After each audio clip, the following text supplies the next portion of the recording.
G'day guys, it is Ben and Jake from Up the Night. Now, we were meant to have Jason join us today too, but Jason is a little bit busy. Someone's got to do the work while we're not down there. Yeah, this might take longer than we expected. Maybe. So, anyway, look, welcome to Volume 1 of the StockCast. Now, we get so much stuff coming in and out of the shop. We get so much stuff going out of stock and into stock. We get so much new stuff coming in. It's really, really hard to keep up with emails and, you know, I mean, people stop paying attention to that kind of crap, don't you? Yeah, so definitely. What we're going to try and do, we're going to try and commit to this, is record this once a week. We're going to highlight a couple of key products, stuff that's moved in and out of the stock, stuff that's exciting. You know, there's stuff that's coming up that we can't, you know, we're excited about, we can't quite do too much about, like the new Impact, FX Impact Mark IV that we announced yesterday. Or I'd love to have one to show you it, but we'll talk more about that when it comes, but it is super exciting. It is. But to kick it off, Jake, tell us a little about you, because people know a little bit about me. Tell me a little bit about you. I'm one of the sales boys downstairs, obviously, with Ben and Jace and Brent, the new bloke. And now Nico. Yeah, now Nico, yep. I'm also, so I work here full time, Monday to Friday, professional shooter on the weekend, so I get to test a bit of the equipment and stuff that we've got on hand and, you know, really run it through its paces, get it dirty and stuff. But yeah, most of the time you'll talk to me on the phone. He also looks after our warranties. Yeah, you definitely talk to me about the warranty stuff, so yeah. Awesome. Alright, so we're going to kick into it. I'm going to show you guys a couple of things that are really cool that we will have reviews individually coming on, but we know we've been asked for a fair bit about information on these, okay? The first things we're going to have a quick chat about is these two new clip-ons, okay? So we've got the Thermtech Hunt, the 650. Now this also comes in a 335, but the 650 is obviously the 640 version, and the new Infromate MAH50R. Now Jake, you and I both use clip-ons. Yes. You've used my bulky big MAH50 a fair bit. The new MAH50R is replaces, look at the difference in size, integrated ballistic rangefinder. Now, the ballistic rangefinder in this will give you a holdover solution. So it's going to give it to you either in MIL or MOA. It doesn't have a reticle on there to give you a point of aim. So on first focal planes, this works really well, eh? 100%, yeah. Yeah, you know, it's fantastic. Ballistics profiles are handled through the phone. You can have multiple ones on your phone and just upload them. So as you switch guns, you can switch profiles. It is a newer sensor. It gets down to that 18 or 20 millikelvin, opposed to I think the 30s of the MH50. So it's definitely a crisper image, and it works best on those bigger bell housing scopes, especially when you want to run a first focal plane. To get the advantage of that holdover, you want to run a first focal. So anything above that kind of 50 mil objective. Yeah, nice big 56 does the job. 56. Yeah. I've got one on my Theos at the moment, and you know I can push that out to kind of 18 power. Yeah, with ease. We did tag that fox about 400 metres with this one. Yep. That wasn't an issue. No. I had the old mate giving it a run on the weekend, and it's great. I do love the mate series as well, but the rangefinder, I just having it inbuilt like the new one is just so much easier. You don't have to line it up, you don't have to connect it up, but they're still both amazing units, you know. Yeah, it definitely takes a lot of the headache out significantly. Yeah, and a lot of the weight actually. Yep. Yep, a lot of the weight. And then we've got the Thermtech Hunt, the 650. Now, this is an ultra lightweight. Now, without a rangefinder, this is my favourite clip-on that I've used. The image quality on this is mind-blowingly good. It's compact in terms of short. Get your focus up here, your buttons through here, but it's lightweight. It's sub 600, I think. No, sub 600 grams, something like that around there. It is nice and light. But the image quality, very much like the new Thermtech Wild series, is just bang on. Competitively priced as well, but I'm going to say out of clip-ons, these are currently our two favourites. You know, the mate's been good, but I think it's time for the mate to take a rest. Yeah, it's done a good job. It's done a great job over the last 2 years, or a year and a half. It's been absolutely fantastic, but yeah, its big brother is especially everything with ballistic calculators. Most thermals and stuff are coming out with ballistic calculators and stuff in them. Like a clip-on with a ballistic calculator is just you get the huge next level. You get a real advantage out of those first focals. Yeah, definitely. Yeah, and we're seeing it in a lot of products. You know, I mean, kudos to Pulsar. They've now put ballistic calculators in their entire scope range back down to the Trail 2, I think, maybe Trail 1. I've seen that on the Thermal, yeah. Crazy that they've done that. I mean, fantastic product support. Even the products without rangefinders, you can manually put in distances and give you ballistic solutions. It's great to see that these companies are now really paying attention to that, because, like, I mean, I've just put a new Ruger together, and we'll talk about Rugers in a minute. Yeah, because you're a bit of a Ruger fan. Yeah, a little bit. I've just put a little blackout together in a subsonic, and I put the Pulsar XL50 on it because of that ballistic short range shooting. But when you're shooting subsonics, you need to know that ballistics, and I don't think I would have built that without a ballistic calculator. Yeah, you need it just to also get a real ethical shot in. You know, especially with a blackout. You know, slow flying but real quiet, nice small gun. It's still a 30 caliber. You know, unreal. So ballistic calculator is a big plus for people using 300 blackouts. Yeah. And you find that a lot of people using the wedgies and stuff in 300 black, they love their ballistic calculators. Love them. Yeah, so they do. It's one of our big sellers. Yeah. Speaking of wedgies, I'm actually, when I get my wedgie, I'm going to get a 300 blackout up before it. That's jealous. Anyway, hey, you're covered. I know. Hey, we're going to take a quick commercial break. If you'd like to sponsor this section of this ad, please contact at HunterKnight.com.au. We will charge you handsomely. Welcome back. All right. That was quick and easy. That was quick and easy. Hey, I was going to quickly mention one other thing. Or do you want to mention this, Jake? What is this? This is your Condor CQ35L. What's different about it? Looks like a normal Condor, but it has a 5 gigahertz Wi-Fi receiver in it. It does. So the connection with this thing is next level. They've listened to, praise the Lord, they've listened to remote mounting people, and Wi-Fi connection is such a big thing. No one wants hardwire, no one wants to run cables, so they've finally listened and they have answered our questions. You've actually had a play with this. I have had a play. Yeah, look, I've had a play, and what we will do once it stops raining down here in Melbourne at the moment, we will get a little bit of footage side by side of these remote mounted and show you the difference. Couple of things that this does better than the version 1. One, it connects over Wi-Fi while it's roof mounted. Okay, the Condor wasn't too bad remote. Like, you know, if you just wanted to transfer files over Wi-Fi, the original, that's okay. But the 5G, when you stuck it up on the roof and you got that interference of stereo and electrical systems, it was struggling, like a lot of units do. We see it in a lot of units. Okay, so it's not exclusive to the HIC Micro line, but HIC Micro have dealt with the issue, which is absolutely fantastic. Yeah. So we will get some footage side by side just showing you better. The other thing too is they've been able to do is upscale the image now down to the iPad, so you get a better quality image because it's got enough bandwidth in that Wi-Fi signal to actually run through the iPad or the Samsung tablet at a high quality image. So this is not just a beautiful handheld unit with a new specially designed base from HIC Micro remote mounting. This is now an excellent alternative as well. And we do love these units. We do, They're fantastic. These, they're so comfy to hold too. They're one of our best on-foot units to walk around with. And let's introduce you to another quick unit while we're here. And again, we'll get a proper review out on this, but it's something we haven't really spoken a lot about because we weren't sure what to do with it until we started playing with it. Tell us, Jake, what are your thoughts on this? What is it?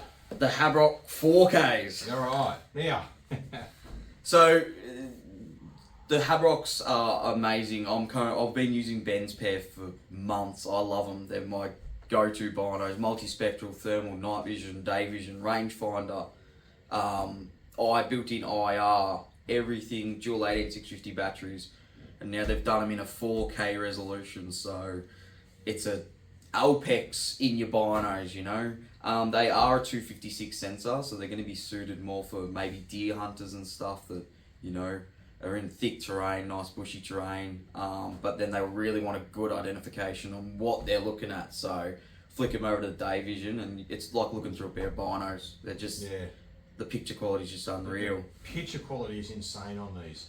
A couple of ways I reckon I'd use them. Look, honestly, we've had discussions about this and we were, fair to say, originally a little bit disappointed they didn't come in a 640 version. Very sceptical, And hopefully we'll see that 640 version, but you know, the HABROKs are really good. But what I found just playing around with these out on some of the properties I manage as well is during the day you've got that detection with the thermal, and you're just looking for detection, you're looking for heat signature, so you don't need that high quality sensor.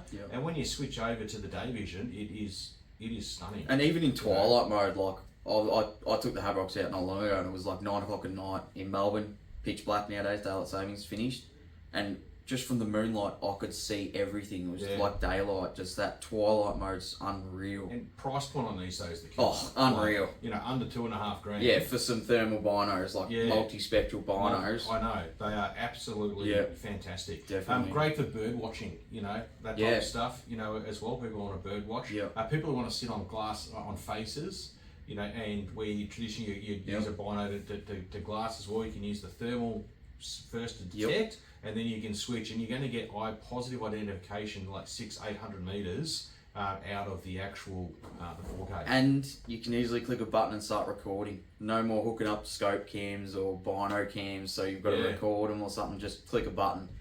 Done. Hick Micro are really pushing in this space to get to a point where digital becomes a very, very viable option for the people who like higher end, you know, mid to high end. I don't know if they're going to get to that super high end stuff, but that mid to high end glass, they are pushing to give a digital solution in that space, and this is well and, you know, truly on it. You know, it's I can't even picture the next step. It's pretty cool. It's going to be nuts. Anyway, enough about these units. Let's we'll get to them in a minute. You can just leave them there for a second. Shall we clear these off? And we're going to take a very quick break. I'm going to clear these off, so I'm going to cut this section out. You'll never know it's there unless I forget to and leave it in. And we'll get back and talk about something a little bit. We were on a break. We were on a break. We were on a break. Okay. We were on a break. We were on a break. We were on a break. We were on a break. We were on a break. We were on a break. You guys were on a break. We were on a break. We were on a break. We really were on a break. All right, welcome back to the StockCast. Jake. The amount of times I call the guys the wrong name. We've got a Jason, we've got a Jake. It's just too hard. Yeah, too many people. Anyway. He even calls me Faye sometimes, but don't know what happens there. I'm gonna call you Faye.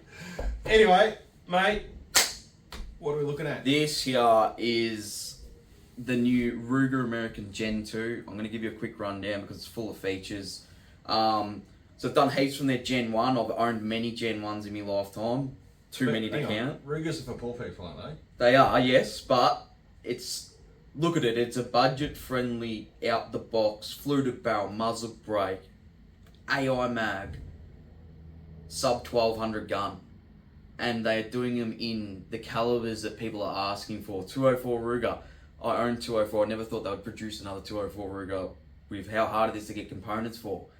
6mm ARC, 22 Creed, but then they're still doing them in your 223, 243,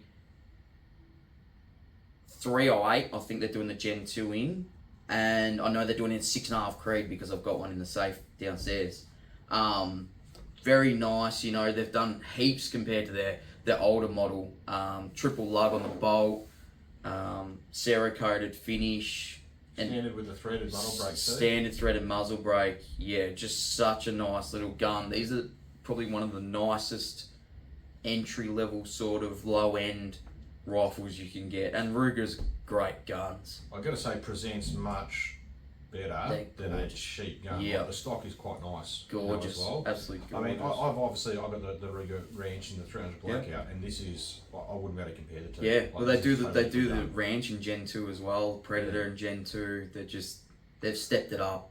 So this is a 204. Correct. Customer's gun. Yes. Now, for those of you that don't know, we custom build these rifles, like fully set them up. So this is a Infrared RH50R. So this is the brand new RH50R. And when we can get some stock, we'll talk more about these, but this is freaking amazing. Yeah, unreal. 60 hertz refresh. Your zoom is actually here, and it's really, really nice. I wasn't sure I was going to be a fan of it, but I like that a lot. Integrated ballistic LRF. It's on the other side. You can't quite see it, but it's ballistic rangefinder. The image quality, especially in the 60 hertz of this, is unreal. stunning. Yeah. Like, it is. Yeah. It is a very, very lovely unit. So this is set up for a customer going to shoot foxes. 204s, yep. We set these up and we can ship them to your local dealer as well. So you can actually buy a ready-to-shoot firearm from us, which is pretty cool. Yeah, we can tune them, zero them, do ballistic data. We can have this so out the box, you take it in your paddock, you go whack a fox at 250. Ready to go. You know, and then that's what this one's going to be done. It's going to be zero tuned, everything. Yep. Yeah, ballistic's done on it, and it's going to be an absolute laser. Yeah, we do a lot of FX air rifles like that. Everyone is kind of time poor, and FX is a bit difficult to work with, tune to set up. Probably 8 out of 10 air rifles that leave the shop are fully set up, definitely. ready to go. Yep. You know, and it's pretty cool. Yep. Yeah, that's nice. I like it. I'm actually impressed. I never thought I'd be a Ruger fan, but I do. I mean, I don't mind my blackout for what it is, but this, I was impressed when we opened up the box. It's probably one of the only caliber like guns you can get in some of them odd cartridges too. Yeah. Like, no one's just doing them anymore, which is a shame, but yeah, 204 Ruger is still the best cartridge to exist. Sweet. Now, while we've got this gun here, I'm going to take this scope off. And Jake and I, we have this argument all the time. Vita or Aries in terms of form factor, the brick style or the tube.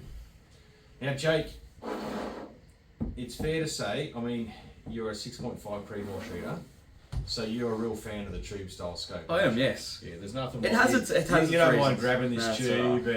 and Stop it. mounting it. I do. All right, let's.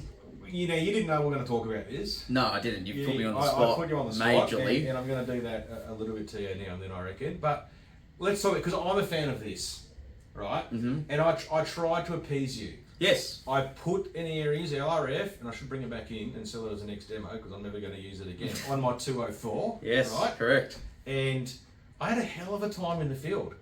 Yes, see, right? I didn't like it. It's Tell me, what do you like about the so tube? I've had a Vita as well. I love it. Yeah. Awesome, 18650s, 10-hour runtime, money. I love the tube because I've got this eye relief here. I found on the Vita that I had to have my eye up. Now, when you shoot a big caliber, you know they all have recoil. It can get a bit scary when it starts closing up to your eye. So, which big caliber do you shoot? Because you can shoot a 22 LR, nah, 308. Just a big 308, you know. But I found the Aries more suited for me in that purpose. See, what I love, I didn't even notice that, right? I'm but just what, a scaredy cat. No, you don't need to be, because I'm going to tell you what I do like about tubes in a second too, right? I love having all my controls right here. Yes. You know, I love, like when this is on a rifle, you know, and we put the eye box in the same position, right? I've got some controls here and I've got some controls here. I love all my controls here, okay? What I don't like about box style scopes is how high they've got to sit. Yeah. Okay, I'm running cheek risers on everything, so I don't like necessarily how high it sits, but I give that up for functionality. And the reason why I kind of wanted to discuss this, from Jake's point of view too, is because everyone is going to see these form factors differently. Yeah, 100%. You know, as well. What I found when I was in the field, because I'm so used to this joystick to zoom in, zoom out, just change color palettes and record. When I and this is probably usability because I did used to use an Aries. What I found, I was just searching for buttons, you know, and you know, I just kind of found it a little bit difficult myself. I owned an Aries, got a Vita, now I own an Aries. That was my first sight love. I do have a sweet spot for tube style scopes as well. I don't know why, but yeah, I mean, each person's going to be different. At the end of the day, you know, these scopes are exactly the same. They're identical. One's got 18650 removables. One's got one. One's got two. But spec-wise, they're the same. Spec-wise are identical. Yeah, it's just what's user preference sort of thing, which we always ask. And we see that in the difference between the Stella and the Panther. Correct. Okay, the TH50 versus the Rico in terms of the tubes and the Rico. So everyone, except Pulsar these days, they don't have the trails anymore. They're exclusively tubes. But everyone does have a different form factor, and they've usually got one, you know, one. Which opens the market to suit different people. Yeah, it's not a Thermtech thing. It is. It's a form factor thing, which is good because, like, you know, some of these are going to mount better, and some rifles you have to run tubes where you can't get a rail, for instance. for them. Yep. Some are just a pain in the ass, like M77 Ruger's. Hunters. Not this Ruger, not this one. No, but the Seiko Hunters and Yeah, stuff at the moment. Seiko 85, as well, 85s. yeah. We've got a real problem with the S90s, whatever it is. Yeah, Anschutz, yeah, okay. So there's a lot of ones where these type of things won't work and you've got to run tubes anyway. CZs, any tubes, any Picatinny rail that's got a magazine cut out, yeah, you're going to be bound to rings anyway. So there is options for more, but form factor is... Yeah, definitely a big thing. I mean, I guess if you shoot 6.5, you like a tube. If you don't, if you shoot a big boy gun, I mean, I shoot a suppressor away. It's not really a big boy gun. You're kind of like them. Did you want to say anything about Arkin? Or do you want to leave that? No, I'm going to say that for next time. Sweet. Because I've got something special to show you about that. Yep. I'm not telling anyone about it. No, it's EP5. Just wait and see. Well, hopefully it'll be EP7 as well. No, EP5, 7 to whatever it is. I don't know a lot about Arkin. The 735, yeah. Loves the Arkin scopes. No, they're just... Wait and see. They're Wait coming, and see. 100%. Right.